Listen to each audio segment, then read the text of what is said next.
When I was drinking, I would snoop. I would need to be on top of everything they were doing, and I don't need to do that today. My kids are all adults now, and I let them live adult lives. I really do live in happiness. It's my nature. I'm so grateful every day when I get to wake up sober and not have to think about what I did or said the night before.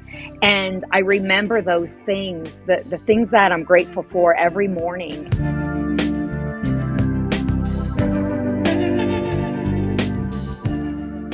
Hey, sober people and sober adjacent people. Welcome to I Have 12 Questions. I'm Amanda Patton, your host, a leading expert on nothing. However, I am in recovery and I love it so much so that I launched this podcast where we get to talk to people who are trudging the road to happy freaking destiny across all the different ways that people get there. So while this is definitely through the lens of recovery and sobriety, the stories and the themes that we'll be covering are universally human. So love, loss, grief, excitement, parenting, outside issues, purpose, God stuff, whatever. In the words of the great Ted Lasso by way of Walt Whitman, I want to be curious, not judgmental. So like I said, we'll be talking to people in recovery. We're going to be talking to experts and practitioners who help those people along their path in recovery.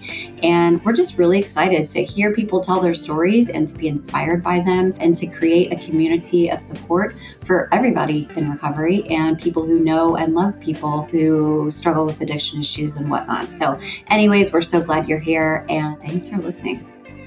Hey listeners, just a quick disclaimer before we get into the interview. These episodes may contain adult language and subject matter that's not appropriate for all audiences. Also, we are not doctors or psychiatrists, so what we share on these episodes is certainly not to be considered medical or psychological advice, just our own personal experiences, which we hope will be helpful to others on a similar quest. So that's it, and thanks for listening. Hey, sober family and our entire listener community. Our next guest is someone I met when I lived in Denver a while back. I think it was like 2016. She's one of those women who you just know isn't fucking around. She's serious about recovery and helping other women. She is my kind of people. I nicknamed her Bling soon after meeting her because she's sparkly with jewels and bedazzles, and her spirit is always full of light as well. She is a tough love type, and it comes from a place of knowing how deadly addiction can be for some of us. She always said, work this program like your life depends on it, because it does. I learned so much from her, and in a new city, only a couple of years into recovery at the time, she made me feel safe and like I had a friend in my new sober community in Colorado. She is such a joy, and I cannot wait to share her with all of y'all. Her episode will be available on November 15th, wherever you get your podcast, and on YouTube. And thanks for your support as always. And you can always link to all platforms at my show site at ihave12questions.com. Julie, welcome to the show. Thank you for having me. I'm excited to be here, Amanda. Good to see you. You're still in my phone as Bling. Oh, good. Well, I still love Bling. Everything you had, like your necklaces, your jewelry, your flip-flops, your water bottle, your like everything was just sparkly, and you're sparkly. So nothing's changed. Everything is still sparkly. That makes me very happy to know. So like I said in the intro, I appreciate your recovery so much, and also how serious you were, but also fun. Some people are too fun and they take it lightly, and some people are too serious and it makes you scared of recovery. And like you have this perfect balance. We are going to have fun in recovery. We are not a glum lot. Like you can have fun in this life, but at the same time, this is like deadly serious if we're not working the program. And so I just appreciate that so much about you. And I want to start with an icebreaker, which is, if your life had a theme song, what would it be and why? If my life had a theme song, I think it would be Tim McGraw, Live Like You Were Dying. In my active addiction, I was dying every day. And, I used to say to myself, I would die for my kids, but was I willing to live for my kids? And so I love that song, Live Like You Were Dying, because today that means something else, that I get this one life and I've gotten a second chance at life. So I'm going to live every day to the fullest. So live like you were Yeah, dying. that is awesome. I love that song. Um, yeah, and it's interesting how we say things when we're in active addiction, like I would die for my kids, family's everything, or we say all these things, but meanwhile our actions are heading in the opposite direction of that, right? Like Correct. it, it's hard. It's hard to like be present and live for your kids sometimes. But Well, no, I love and in that. active addiction, and yeah, in active addiction, we thought it, but we were in denial. There was no way we could die for our, live for our kids in actual addiction. Right. It didn't And I remember, compute. no, but I remember thinking the same thing too. And it made perfect sense to me because I was under the influence of something at all times, pretty much. And so, to my mind at the time, I was like, I'm a good mom. I show up, they're cared for. She has what she needs. But like, really? And then in retrospect, you're like, oh, wow, yeah, that's not really the truth. Right. Um, there's a difference between providing what your kids need to survive versus actually like being a good parent, and being there, being present. Right. Yeah, I used to Um, pride myself. I'm always here, I'm always with them, but I wasn't present. I was never present for yeah, my kids when I was drinking. yeah, me neither. I know.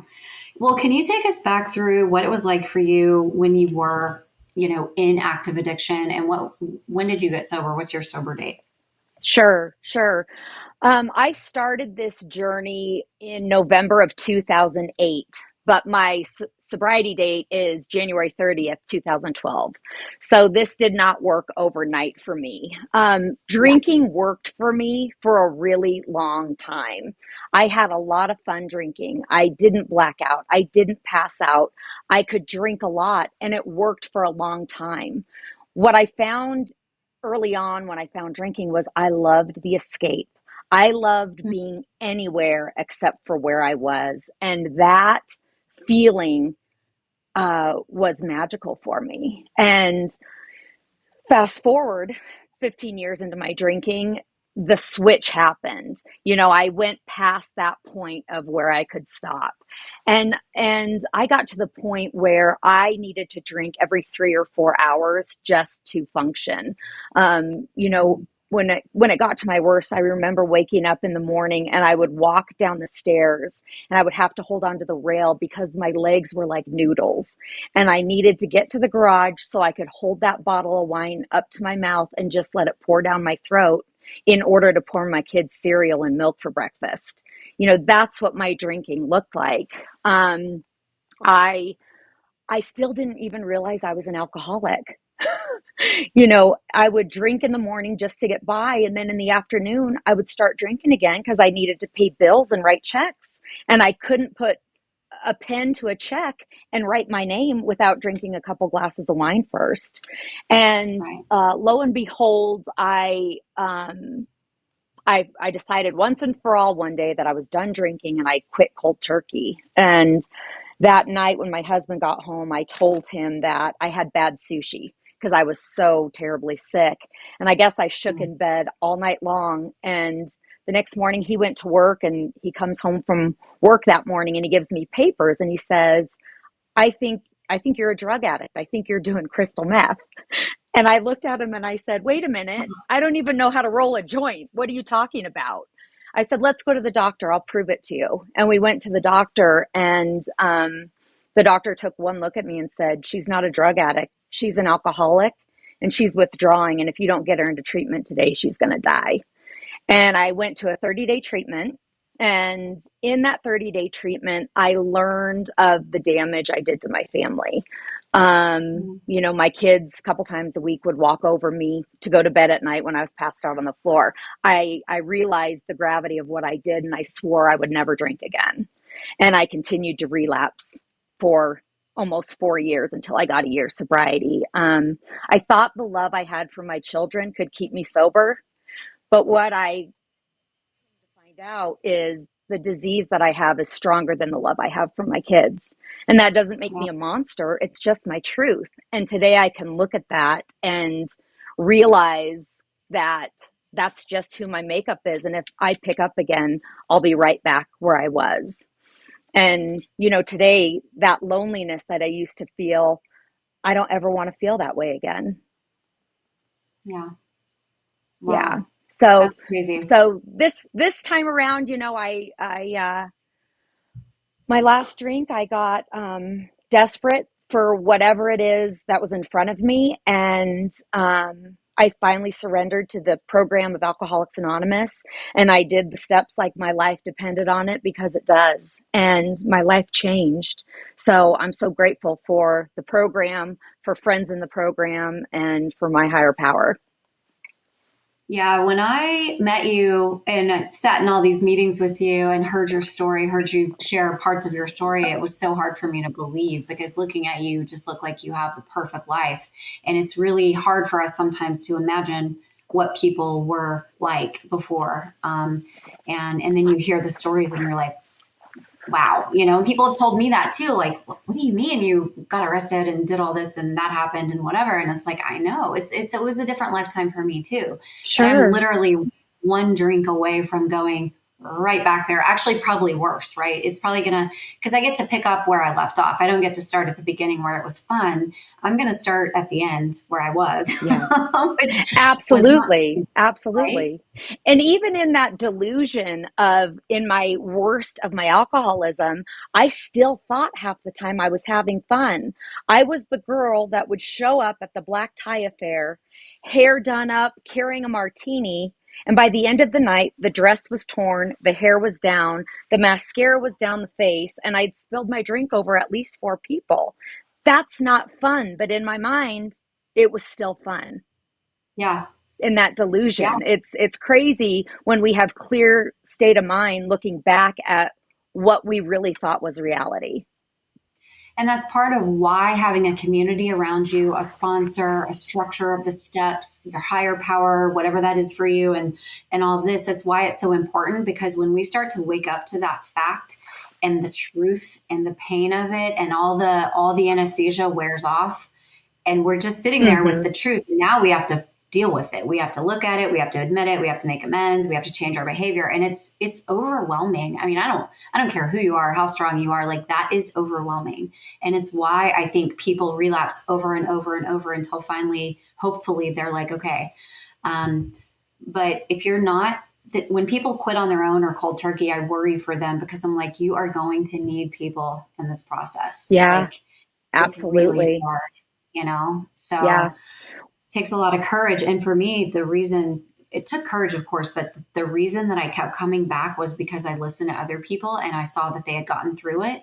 And I didn't believe it Mm-hmm. was possible for me, but I knew other people had done it. And so I was like, okay, I'm just gonna see what happens. Like, these people can't all be Yes. just And sitting in those rooms, I remember thinking, because I really thought I was uniquely me and that no yeah, one would understand. And to sit in the rooms and listen to women and men share the shameful stories and yeah, laugh about it. And you know what? I think that's another thing that kept me relapsing for so long is, you talk about that. You look like your life's so put together. You know, as long as I looked great on the outside and walked the walk and talked the talk, it didn't matter that I was killing myself on the inside. And I did that for a number of years. I would relapse and still come in and pick up fraudulent chips because I wanted you guys to know that I was okay. And my life right. was falling apart. And today I don't have to live in that chaos and that dishonesty. Yeah, it's just so much freedom, and it's a lot of work to get there, but it's a lot of freedom. Well, how would you say your parenting has changed in recovery? Like, what's different Mm. about your relationships with your kids? Yeah, that's a good question. I remember when I was trying to get sober in that time period of that 4 years, I used to go to a morning meeting, and my twins at the time were five. So I needed childcare. And then they started school full time. So I started working again. And so I had to go to meetings at night. And I kept thinking, how am I going to do these meetings at night? Because I thought I was everything to my kids and I needed to be there every single night. And what I learned in time is, you know what, if I didn't put sobriety first, everything else I loved was going to come last. And that was becoming very apparent in my life. What I learned and how my parenting style changed is I had to be the kid's number one parent. I had to be their everything. I had to take care of everything. And when I started going to meetings at night to fit my work schedule, I gave my husband the chance to be the father that he was put on this earth to be. Because when I was in control and controlling everything that was happening in my house, he didn't have that opportunity. And so that was a big learning curve for me. When I was drinking, I would snoop. I would need to be on top of everything they were doing, and I don't need to do that today. My kids are all adults now, and I let them live adult lives. When they go through hardships or they go through whatever the case is, I know that that's their journey. I don't have to control it. I don't have to try to manipulate it. I can let them live their life. If they want my opinion, they'll ask for it. Um, Yeah. in our book of Alcoholics Anonymous, it talks about God is everything or God is nothing. What is my choice to be? And for a long time, God, you can have everything, but don't touch my fucking kids. And Yeah. I struggled with that for a long Yeah. time. And today, God has my kids. God my kids. God has my kids' journey with him. It's not up to me anymore. Where before, when I was drinking, that's how I parented. And I'm so grateful for that because I get to have amazing relationships with all my kids today. That's so awesome. I love that. And I love the perspective of how you getting out of the way a little bit and operating less from a place of ego, because you needed to go take care of your sobriety first. It like opened the opportunity for your husband to actually like. I've never really thought of it that way before. That sometimes men just don't show up in that way, but sometimes they Mm-hmm. want to, but we don't allow them to because we're too Right. busy getting them out of the way, and you're not doing that right, and whatever. So like that's a really cool. And too from the parenting thing, like one of the hardest things is to sit back and watch your kids suffer or struggle or Mm. make their own mistakes. Yes. That's hard. But that is their journey. That is literally it is their life. And we can be there to Yeah. support. And my daughter is an adult now, and sometimes if she calls me to talk about something, I will ask, like, do you want me to just listen, or are you looking for me to give advice? Because if I give advice when it's unsolicited, she gets pissed off at me. If I don't try Yep. to help, she's like, well, aren't you going to tell me like what you think? And I'm like, so it's kind of like, I want to be helpful, but I don't, it's not my job to protect her, make choices for her, or even to take a machete and try to clear the path for her to like get all the Sure. hardships her way, which as a parent, sometimes you want to do that, but like they're Yeah. doing a disservice, um, Absolutely. It took me a I'm long so, time to learn that. It took me a long yeah. time to learn that. And what I came to realize is when I was gone at meetings, the kids weren't going to die. My husband definitely did it different than I would, but they were taken care of. A lot of women, Yeah. my sponsees talk about, well, my husband doesn't do anything, this and that. And I said, well, go to rehab for 30 days. He won't have a choice. That teaches him really fast how to do the laundry. I'll figure it out. Yeah. Well,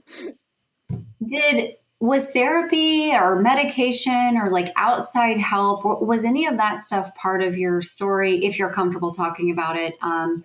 Did it help or not? Because a lot of people think that AA is the end all be all and that it can fix everything. Other people are like, you really need to be careful and get the help that you need. And so I'm Sure. always curious if people needed other support, or not, or whatever. I love in our book of Alcoholics Anonymous, it talks about there's a lot of us that are going to need outside help, because Yes. you will hear some people in meetings saying, oh, don't take this, don't do this. You know what? I'm not a doctor. That's not up to me.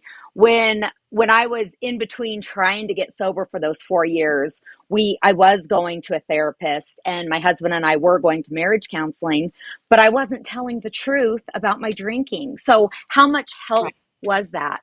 I went to IOP after rehab, and really I manipulated my way out of that at 4 weeks rather than finishing the full 6 weeks because that's what I do. And so therapy probably could have helped me, but I didn't let it help me because I was still wearing whatever mask I needed for that day. I was Right. still wanting to drink more than I was wanting to live. I also suffer with depression, and I take Prozac. And, I had a sponsor early on tell me, I shouldn't take Prozac. And that's a dangerous slippery slope, and I'm really careful about those kind of things. When I had about 3 years sober, with my doctor's help, I weaned off Prozac because I thought, well, I'm sober, I'm not drinking, do I really even need it anymore? And after about 6 months, I felt like a deflated balloon. The depression wasn't as bad as it used to be, but I said, I Yeah. don't have to feel this way. And I went back on it, and I'm going to be on it till the day I die. Why mess with it when it's not broken? My body Right. doesn't produce the serotonin it needs, and the Prozac makes it so that happens. So, when I sponsor women, I do not tell them what they can and cannot take if it's medically prescribed by a doctor. Yeah. Yeah, me too. Yeah, same.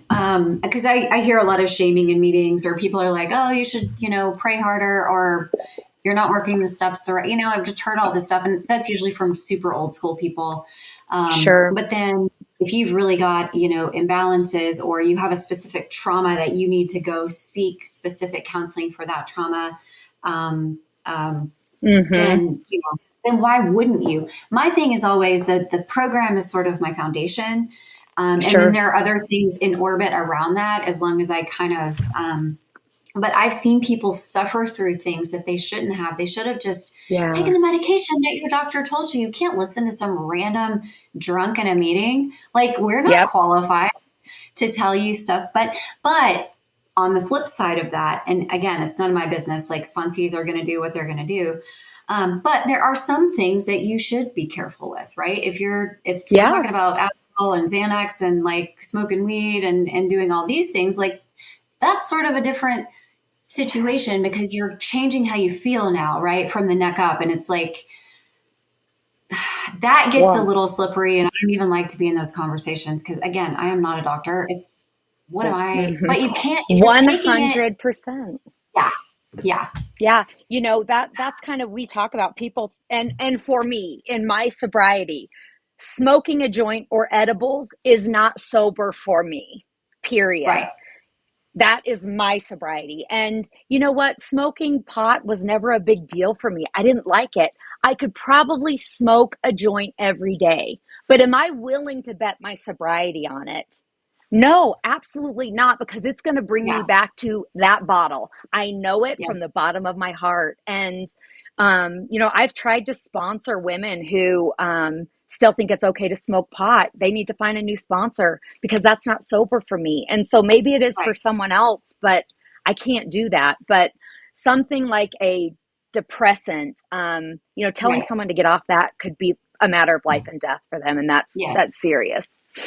I'll never So, forget when I moved to Denver from Texas. I called my sponsor, my Texas sponsor, and I was like, after a few months of living in Denver, I was like, I think I might want to smoke weed. And she was like, what? Why? You don't even like weed? I was like, I know, but it's legal here. And maybe when I get really stressed out, it would just be a nice way to, like, and she's like, okay, why are you wanting to change how you feel? And I was like, I don't know. And she goes, I wouldn't be worried about you with weed, because you don't like it anyways. I was more on the speed end of the spectrum. Like, I like to go fast okay, and, like, not sleep, not sure, eat type of stuff.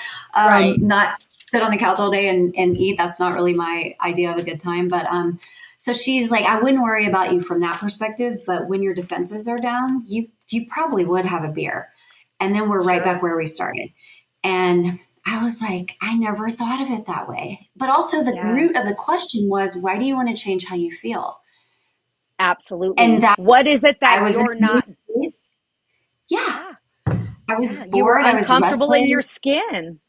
It Yes. and that And that's, change is hard for an alcoholic. Change is a really dangerous place for us. yeah. Absolutely. And if I'm maybe I'm not a weed person before that, but maybe I become one because that is my tendency. I will just abuse the shit out of something. And that's, I know that about myself. So is it Yeah. worth my sobriety and my life and my freedom and all that and my family? And of course not. So Right. she did, but she didn't really talk me out of it. She just asked me questions to where I could be Sure. like, you're right. It's not worth it. Also, why? Yeah. Why? Um, so what has been the best part of getting sober for you, like in your life? If you had to just say this is the best part of recovery. Sure. Do you know what it is for me? It's the freedom. It's the Mm, freedom that I can go anywhere today and do anything as a sober woman and not live in fear. All those broken pieces over my lifetime have become my peace today. And I used to be terrified of, how am I going to be the person I was before drinking became a problem? How am I going to get back to that person? And Amanda, thank God I'm not her today. Because if I would have gone back to the person I was before drinking was a problem, I would still hate myself. I would still abuse myself. I would still treat myself worse than I would treat an enemy. And today, not only do I like myself, I love myself. And that was a foreign concept for me. And yeah. that freedom, that lightness, that before I wanted to escape anything, when I was getting sober, my husband used to say, "What's your passion? Who are you?" I didn't know those answers. And Yeah. today, I'm just, all my broken pieces became my piece today, and it's a beautiful place to be. So that is probably the best change in I my love life, that. is this newfound freedom. Yeah, because it's not just about alcohol; it's freedom in all areas. It's everything, and how you feel Mm-hmm. about yourself. And the alcohol was a symptom treating those root issues that we needed to get to through the step work and whatnot. But and I think too, we talked a lot, or we talk a lot in meetings about how the things that you swore you would take to your grave are the things that Mm-hmm. you literally use to help other women. Those stories and those embarrassing, the shameful things that society tells you should never talk about. Those are literally, it qualifies you for one thing, to help other women, Yep. but it also is, when they're telling you no one's ever done anything as bad as me, I'm like, let me tell you some stories, you Yeah. know, and it ends Yeah. up When I helping. Yeah. Yeah. It is so great that, when I'm working with women and we're getting into their fourth and fifth step, I say, I don't care what your past is. I really don't care. And don't be upset when I don't remember what your big secrets are. What I learned about my big secrets that I was going to take to the grave is, once I finally got those out, they no longer held power over me. Now I share them Mhm. in a meeting of alcoholics with anyone, anytime.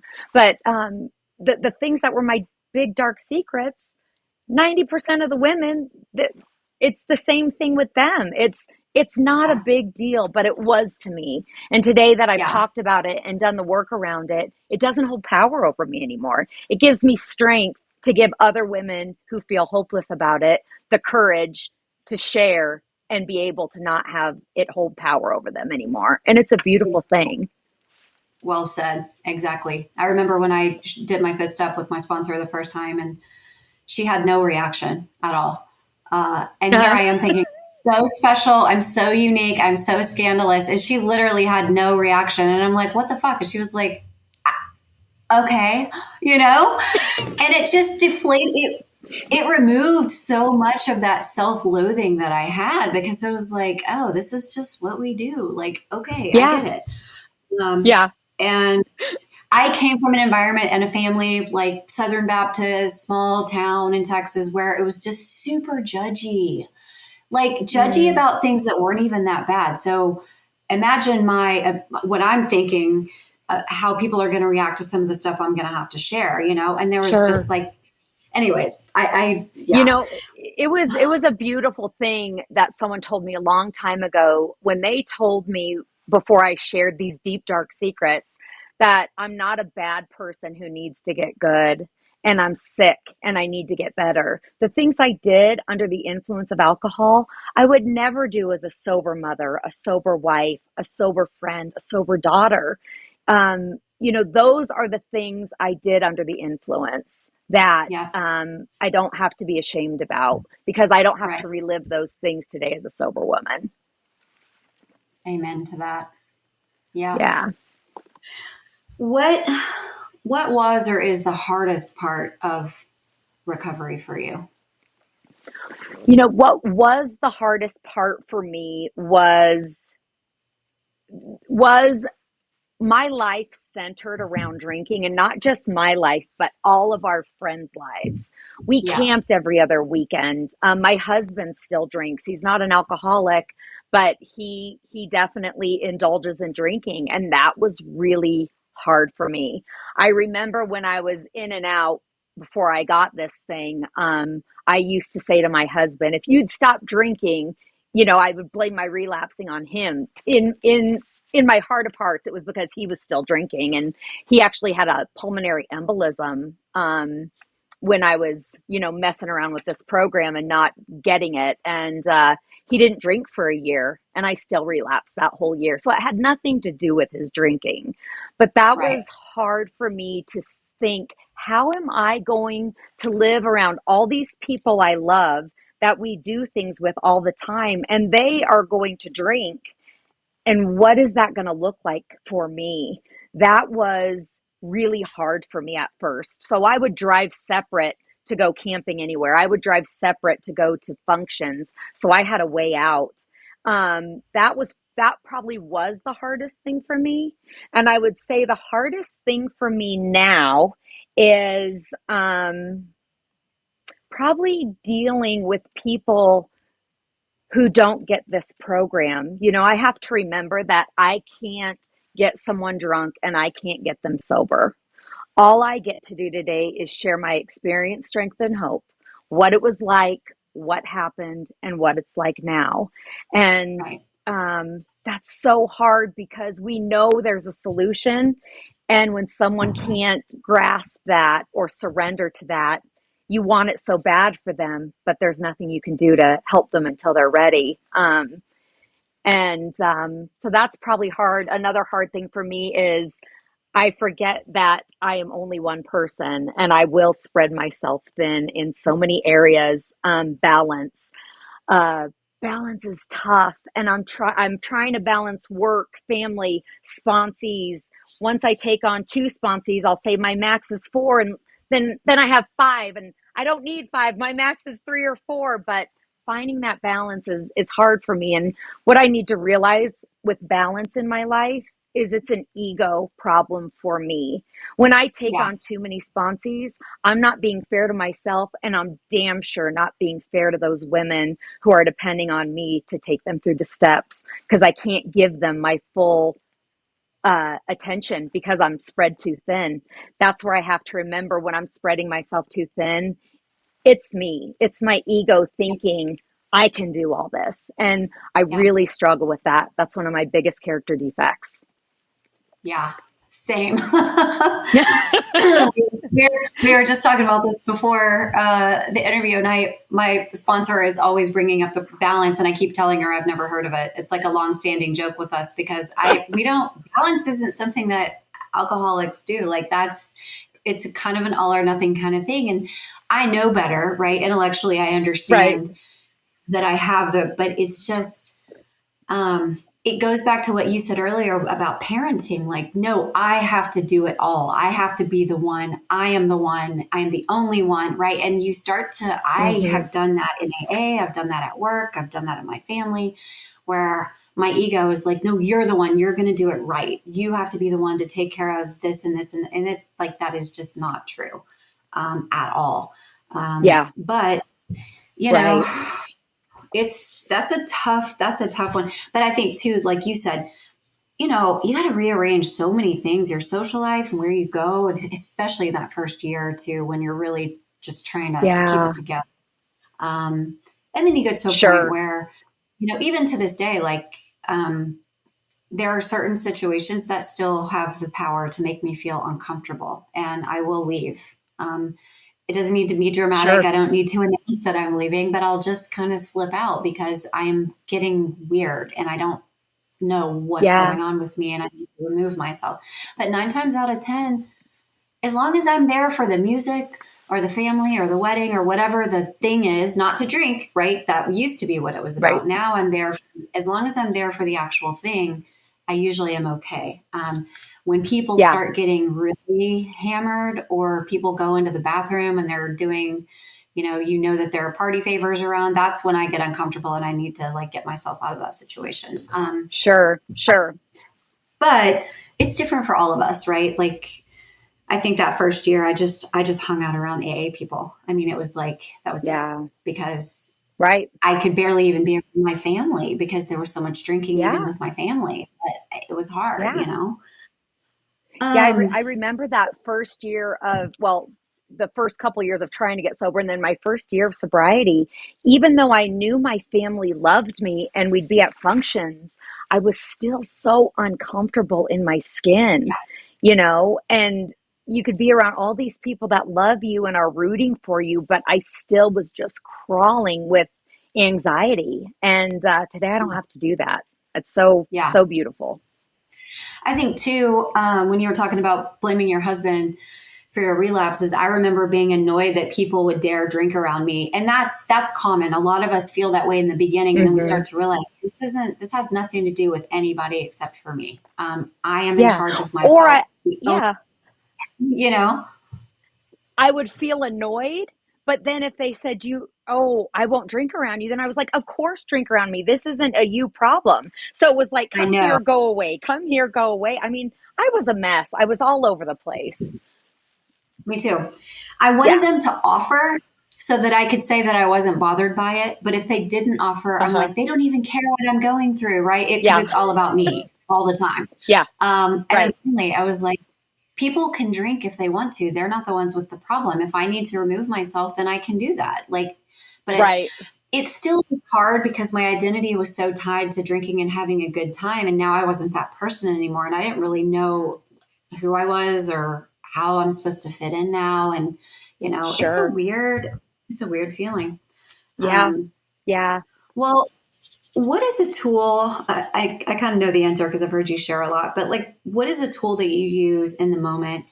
If you're ever just in a moment where you feel emotionally unsettled or triggered, do you have that kind of like go to Sure. thing that snaps you out of it? Sure, sure. You know what it is for me is it's service.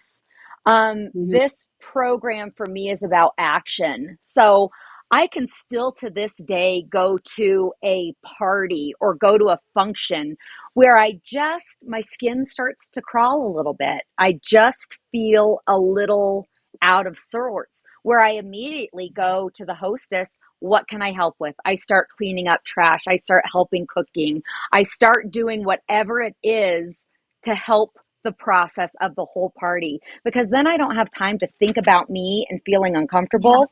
I'm Yeah. focused on being of service to whatever's going on. And every single time when I'm uncomfortable, I get busy, I get into action, and that takes care of it, no problem. Yeah. And that's really how it helps me. If I'm unsettled, let's say we're on vacation and there isn't anything around, I know I can call a sponsor or a closed mouth friend and get into action and pick up the phone and do a mini 10th step if I need to. It's all about Yeah. action for me. That's Yeah. that's what Love works for that. me when I'm feeling that.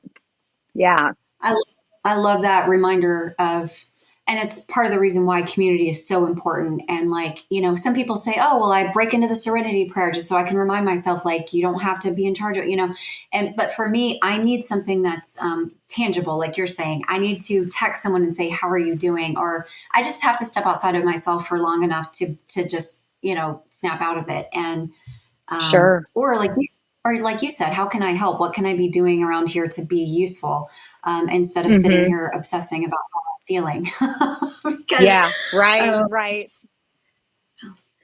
Yeah, it's crazy so, today how our mind can still get into the obsessive thoughts. We'll always oh, have that, but we have the tools to get out of that cycle. And what's weird about it is that it's oddly comforting. It's like destructive and it's uncomfortable in a way, but it's so familiar, and it's almost like righteous anger or a resentment that's really juicy that you like to chew on. Just like it, sometimes Mm-hmm. that stuff kind of feels good in the moment. Just like a drink used to feel good in the moment. Doesn't mean it's good for us or it's the right thing for us, but those patterns were underneath the drinking, right? And Yes. so that is why the step work, that's why the service, that's why higher power, like those, because the drinking and all that may go away, but we've still got some roots left over from, and we're not cured, right? And so my mind is still, it's healing. Mm-hmm. And I've learned new tools and created new neural pathways, but it's so easy to go down that old path. Absolutely. And that's why people Absolutely. relapse. If we start getting caught up in that stuff again, it's a matter of time before we Yeah. might pick up a drink again. Yeah. Absolutely. It talks about resentment being that number one killer for us. And we nurse that resentment and we get so angry. We know the one thing that's going to take that away. It worked every Yep. time for us. And it's a slippery slope. You've heard me talk about, I think you've heard me talk about the diaper. You're sitting in a Yes. resentment. You're sitting in your own diaper of shit. And for a while it feels warm. It feels gushy. It feels normal. And then after a while, that shit starts to stink and you need to take the diaper off and do something about it. And luckily, my shit stinks a lot faster these days. And I don't Yeah. sit in that uncomfortability for too long because it does shut me off from the sunlight of the spirit. And that's a really dangerous place for me today. Yeah, but we know that if we take that diaper off, that means now, do I need to make an amends? I need to talk to my sponsor. I have to share about this in a meeting. I have to get honest with myself and other people. And that is uncomfortable. So it's almost Yeah. like, yes, this sitting in my diaper is uncomfortable, but that's going to be more uncomfortable. So I'm going to hang out here for a while. And unfortunately, people do get stuck in that. And then instead of going and us taking the action we know to make it better, we pick up a drink because we let it go on too long. Yeah. And Yeah. Yeah. if I'm away from the sunlight of spirit too long, for sure, like a drink starts to sound perfectly reasonable. Yep. And it is scary when that happens It because is. you're like, oh my gosh. And I've heard it referred Yeah. to as a prelapse, right? There's a lot of stuff that happens before we pick up again. Um, and Yeah. if you've relapsed a lot, I did too. I just over and over and over before I finally before it stuck. And I could go back and do a postmortem on all the things that had started to slip Mm-hmm. before that. Um, Yeah. you know, Well, and it talks about very distinctly in our book the insanity returns and then we relapse. So a relapse happens way before, and a resentment can make us insane. yes. Yes. Yeah. Absolutely, absolutely crazy. Like this person did something to me. I'm pissed off about it. I'm going to keep revisiting that, re injuring myself, reliving that situation. And then to make it feel better, I'm going to drink poison that will absolutely destroy my life.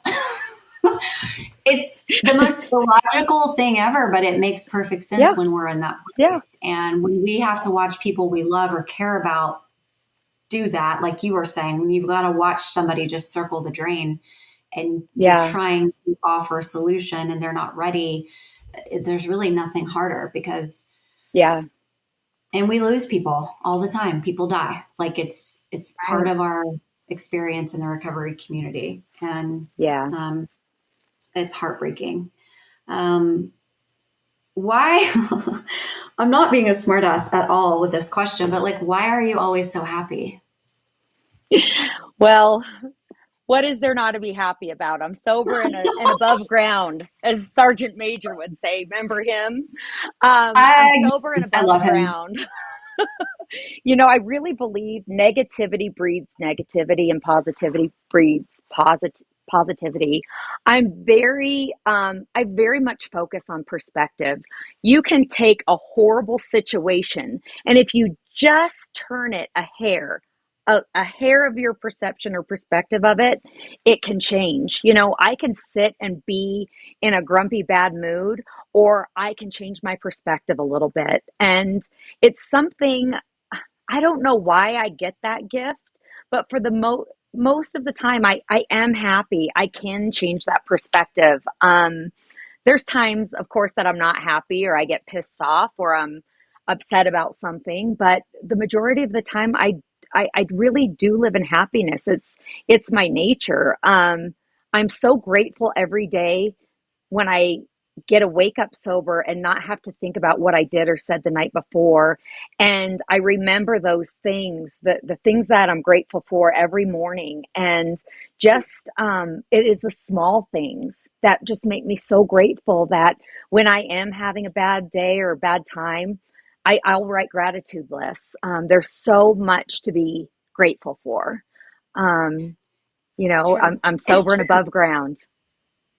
Yeah, it's true. And I think like some people have that toxic positivity where they always act happy even when they're not. And to me, that's dangerous because if I'm having a rough time in a meeting or whatever, I need to say like, guys, I'm having a really hard time right now. So like, but you're not like that. You really are genuinely happy. And when you are struggling with something, you're honest about it. You don't try to hide it or pretend like everything's okay. But you have this joy that comes off of you. In person. I've been around you in person plenty to where you can feel it. It's genuine and it Mhm. literally just kind of oozes onto people that are around you. Um, and I think, I think that stems from the freedom that I talked about. That freedom, I yeah, feel so free in my life, that I never want to lose hold of that. yeah, yeah, it's good. It's good. It's contagious Yeah. and it's important. And I think I hate to even admit it, but I mean, I'll have 11 years in December. And the further I get away from my last drink, um, this sounds terrible to say out loud, but I take it for granted sometimes, my Yeah. sobriety. Um, Sure. it's been so long since my life was bad like that it's almost like I forget what a miracle it is to even be having the life I have right now. Because do you know, like the Sure. first couple of few years, you're like, wow, this is a whole new world. I'm so excited. I'm so grateful. But over time, this is my new normal. It's been my new normal for a while. So it's like, I don't want to Mhm. lose perspective what you said. I want to feel like it was yesterday that I had that last drink. So Sure. I can always stay close to the pain, which I guess is what meetings do. We see newcomers and it's like that constant reminder of like, oh my God, that was miserable. Yeah. Um, It's so amazing when a newcomer comes in and they're so raw and they share how it can bring you right. It's like a time warp. It can bring you right back to where you were, that yeah, feeling, and your heart just aches and you feel that helplessness. Like how are you going to get out of this? And we have a solution, but just it brings you back to that spot where you couldn't figure out how you were going to figure out which way was up. no, And luckily, we no, have people who helped us figure that out. yes, yes. And we want to be those people for new people coming in. And I think Yeah. when someone I've literally never met before says two words in a meeting and you start crying instantly, but it's because of that connection of like you are right Yeah. back there. And it's the Yeah. worst feeling in the world because it's that jumping off point that the book talks about where we can't stand feeling when we're sober and we know we can't drink Yeah. anymore and like what am I going to do, Yeah. Right. and the gift of desperation is it's beautiful but it's painful. Well, That I gift know. of desperation. Go Yeah, ahead. yeah. um I was going to say that gift well, of desperation. It's only an alcoholic. You say, do you want to live this happy, joyous, free life or a miserable, lonely death? And we're like, can I get back to you tomorrow? We got to think about it. It's crazy. well, and it's because we know that the answer is going to be that you're going to take away my anesthesia. Like Yeah. I know that's what's coming. I know when I make this commitment that you're going to take away the thing that I think is fixing all of my problems. Yep. And that is so terrifying. Even though at that point you've got all the evidence around you, like it's obviously not only is it not fixing your problems, it's creating a world of hurt for you and everyone that loves you and that you love. But it takes a while to get out of that fog. for your mind and your body to start to heal. And so I kind of know what you do for fun, but like tell the rest of the listeners what you like. How do you have fun? How do you blow off steam now? Because a lot of us, when we get sober, we're like, I'm going to be bored forever. I'm never going to have fun again. Sure. This is such a like, Sure. curse. So what kind of Sure. stuff do you do now in sobriety? My number one thing that I love that is a beautiful, healthy escape is scuba diving. I love scuba diving every chance I get. I was terrified of the water when I was drinking, and I'm an all or nothing girl. So I still don't get in the water unless I'm all in or I'm not at all. But I love scuba diving. I love crafting. I've got 3 craft rooms in my house, and that is my therapy. I love creating things, and my mind is such an open book now when it's not drenched in alcohol. So I craft a lot. I love spending time with my friends. I love running. I love spending time with my grandbaby.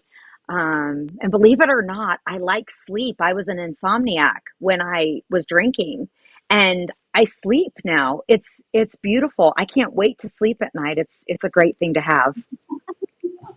I knew you were going to say scuba diving because that is every time I've taught you guys are always going on a trip going scuba diving somewhere. And Yeah. that's just talk about like a different perspective. What a beautiful world underwater, Oh, like and we're so everything small. quiets down. Yeah, everything quiets down. No one can talk to me. And I get in such a trance that I'm like, am I remembering to breathe? Oh yeah, I'm breathing. It just totally, it's a great escape. It's beautiful. Um, what, if any, because some people don't really have any, but if you have one, what's your biggest regret? You know what? I don't have a ton of regrets. Like it states in the book, we will not, or in the promises, we will not regret the past nor wish to shut the door on it. But one of my Yeah. biggest lessons that is a regret that I did learn was it was after one of my big relapses, and my husband took the twins camping, and he said to me, why don't you come up and come join us? And I went up, and I get up to the campsite, and he's got 2 5-year-old twins. They both have their ski helmets, glasses on in the middle of summer, their motorcycle riding boots, axes in their hand, and they're chopping wood. And I'm thinking, oh my God, I can't say anything. I mean, I've been in a hotel room for 3 days. So my husband goes and takes a nap with one of the kids, and the other twin wants to go chop down a tree. So I take this little kid and we go find a tree, and he starts axing the tree, and he gets tired and he gives me the axe. And at that moment, I treated that tree like it was my disease, and I axed it as hard as I could. And I got tired, and I looked down, and there's this little dorky kid with, ski goggles on and a helmet who's just waiting patiently for the axe. And I gave him the axe, and he cut. And we shared cutting that tree down, and we got it cut down. And what I realized in that minute, my whole life, I had been so selfish and self centered. I would never let anyone help me. I had to do everything on my own. Yet I thrived off helping other people and doing whatever I could for anyone. But I stole that joy from every single person in my entire life, my whole lifetime. So my 5-year-old son at that time taught me that, you know, asking for help, I can make someone else's joy part of their life. And so that's one thing I regret, is not letting people help me throughout my life. It wasn't good Yeah. for me, and I took that spark away from many people. Wow. That Yeah. is profound. Oh, I needed to hear Yeah. that. I mean, Good it's, lesson. well, my mom said something to me one time a few years ago. She said, I know you don't need my help, but it sure would be nice if you would just take it anyways sometimes, or something Mm. like that. And Yep. because I was resentful that she hadn't helped me, but when she tried to help me, I wouldn't allow it. And so again, it's that push pull, come here, go away. It's the Yeah. same thing. And this is in recovery, right? This is, I don't even need Mm-hmm. alcohol to like behave this way, but this is my hyper independence is about ego. It's about lack of trust. It's about not wanting to be weak. It's about all kinds of stuff. And it's like, Yeah. but when she said that, I was like, oh my God, having the humility to let someone help you, even though you don't think you need it, is doing something for them. It's like what you just explained. And it's like when someone calls me and says, I'm sorry to bother you with this. I'm like, no, when I help you, you're giving me so much to a Yeah. sponsee but that was okay for me to help other people, but not okay for them to help me. I couldn't see it in the other direction. Sure. Um, and still, my first instinct is to not ask and not receive. Hmm. But now I can pause when agitated or pause when I'm in that old pattern and say, you know, there's some grace and some humility involved in letting somebody help you, Yeah. you know? Yeah. But Magical. that story, I just have it in my mind now, that of you and your little son, like, and how your 5-year-old taught you a profound life lesson. Like, that's pretty cool, you know? It is really cool. It's amazing. Well, what's your biggest win? I mean, you've already mentioned some of them throughout the course of this conversation, but what do you think is kind of your biggest win? Probably my biggest win is loving the person that I have become. I fought my ass to become her, and I am the person God put me on this earth to be. And in that, loving the person I've become, I therefore get to have amazing relationships with my children, with my husband, with my friends, with my parents, all because I know how to love myself today. I know how to put that life jacket on so I can be there for others. Where before, if you and I were drowning, I would throw you the life jacket every time. And today I know how to wear that life jacket. And loving myself, it's given me all the gifts that I can even begin to fathom. Do you think that if you hadn't gone through all the stuff you went through, that you would be who you are? Like, do you feel like there was a purpose for all of that to get you where you are? Sure, everything I've been through, I would not take a second of it back because it Yeah, truly did put me exactly where I am today. And exactly where I am today is what God put me on this earth to be. And that's why it's so much easier for me today to really know that God has my kids. I don't know what their journeys are, but if I stunt their journeys, they might not get the gift that I have received in my life. And that's very clear to me that they get their own journeys and there's going to be trials and tribulations. And yeah. I would not want anyone to take my journey away from me to get where I am today. Yeah, because when you've gone through certain things, it gives you compassion and empathy that you otherwise just could not have. You could have it in theory, but like when you've lived through some of it, it's just so much easier to be of service to other people, but also to love yourself, forgive yourself, be compassionate toward yourself. And you're the one who sent out that story or handed out that story about the butterfly. Yeah. Weren't you? Where if this guy saw a cocoon and the butterfly was struggling to get out, and the guy Uh-huh. took a pair of And if scissors you to like, helped, if you Yeah, and helped him. You're trying to help him get out, and it killed the butterfly because there's a process that the butterfly has to go through. And that's what it right, is for us. If we're in our cocoon and someone tries to do it all for us, we don't get the struggle to build us. We don't get to build that foundation that we need today to become the yeah, women we are or the men we are. right, Yeah. right. Same with our Yeah. kids, and there's nothing harder than watching someone you love struggle. You just want to cut them out of the cocoon. You want to clear the path for them, and like you feel like that's love, but really it's ego, right? And like that's hard. That is Right. really hard to do because really that's a God thing, right? Yep. That's not me.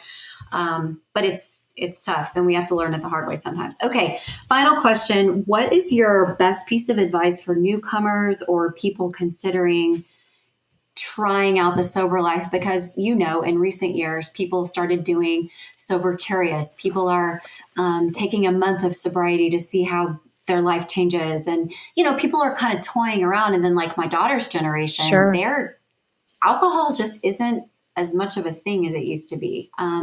People are kind of Sure. catching on, like, Sure. wow, this could be a really destructive thing. So there's a lot of people Sure. curious about sobriety, what is your best piece of advice for newcomers? My best piece of advice is my experience, strength, and hope. And AA has worked for me.